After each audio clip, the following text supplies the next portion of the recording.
بسم الله الرحمن الرحیم. د پریسیپیټیټ د جوړېدو پیشنګوي کول، وړاندوینه کول، پریډکټ کول چې آیا رسوب به جوړېږي در سره او که رسوب به نه جوړېږي. نو دا مونږه د سالوبیلیټي ایکولیبریا څخه دا مونږ معلومولی شو چې آیا رسوب جوړېدو امکان شته او که د رسوب د جوړېدو امکان نشته. نو موږ سره مثال موږ اخیستی د کلسیم فلوراید. د کلسیم فلوراید کیسفي قیمت چې دی 4 ضرب لس په توان د منفي 11 دی. نو پوښتنه دا ده چې پریډکټ کوي او ښایي وړاندوینه وکړي چې رسوب به جوړېږي که نه. که چېرته لاندې دوه محلولونه موږ یو ځای کړو، اے محلول دی نو آی کې یو کنډیشن دی، بي کې بل کنډیشن دی. اے کنډیشن کې نه یو ځل که موږ دوه محلولونه یو ځای کړو، هغه څوک دی چې 100 ملي، که چېرته ما سره 100 ملي چې غلظت یې 2 ضرب لس په منفي 4 مولره کلسیم دی او دا زه یو ځای کړمه د 100 ملي 2 ضرب لس په توان د منفي 4 مولره فلوراید سره. صحیح ده؟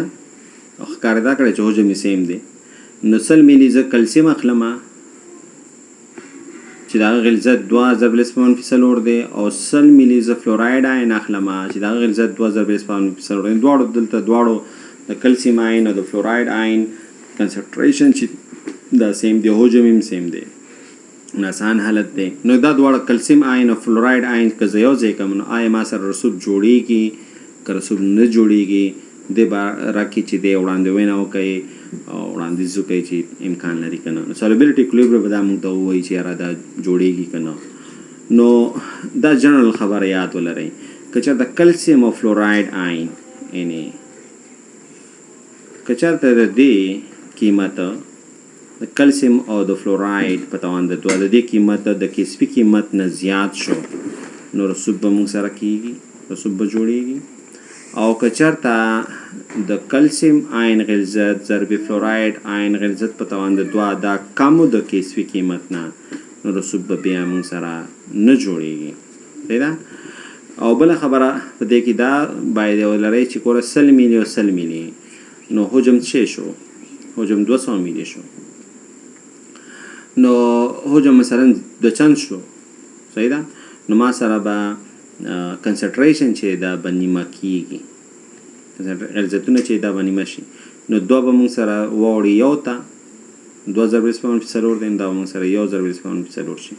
نو کلسیم آین غلظت هم چې د 1 ضرب لس په منفي 4 شو او د فلوراید آین غلظت هم چې د 1 ضرب لس په منفي 4 شو. اول کنډیشن چې موږ غواړو چې حل کړو، اول حالت ته چې کلسیم فلوراید موږ یو ځای کړی. نو کلسیم آین او فلوراید په توان د 2، نو کلسیم آین موږ ته معلوم دی 1 ضرب لس په منفي 4 دی او د فلوراید آین هم دومره دی، خو فلوراید آین په توان د 2 دی. دې نه راځي لس په توان منفي 12. دې کې راځي چې لس په توان د منفي 12. نو اوس ګوره لس په توان منفي 12 دا کوچنی دی 4 ضرب لس په توان منفي 11 نه. کیسفي قیمت د کلسیم فلوراید چې دی 4 ضرب لس په توان دا کیسفي ده. دا څه ده؟ کیسفي ده. نو 1 ضرب لس په توان منفي 12 دا کوچنی د کیسفي قیمت نه، نو پرسیپیټیشن ما سره څه کېږي؟ دا موږ سره نه کېږي. دویم کنډیشن ته که موږ راشو، کلسیم چې دی موږ سره 1 ضرب لس په منفي 2 شو، فلوراید چې دی 3 مخکې 6 وو که نه. نو موږ ویل چې کله حجم زیات شوی دی نو 100 ملي دی، صحیح ده؟ 100 ملي یو، 100 ملي بل دی. نو کله چې دا موږ یو ځای کړو نو ما سره به غلظت چې دا نیمه شي. نو کلسیم چې دی موږ سره مخکې 2 ضرب لس په منفي 2 اوس 1 ضرب لس په منفي 2 دی، او فلوراید آین مخکې 6 ضرب لس په منفي 3 اوس 3 ضرب لس په منفي 3 دی. نو کله چې دا موږ یو ځای کړو، صحیح ده، کیسفي قیمت معادله کې واچوه. نو کلسیم آین ما سره 1 ضرب لس په منفي 2 دی، فلوراید آین چې 3 ضرب لس په منفي 3 په توان د 2 دی. دې نه راځي 9 ضرب لس په منفي 8.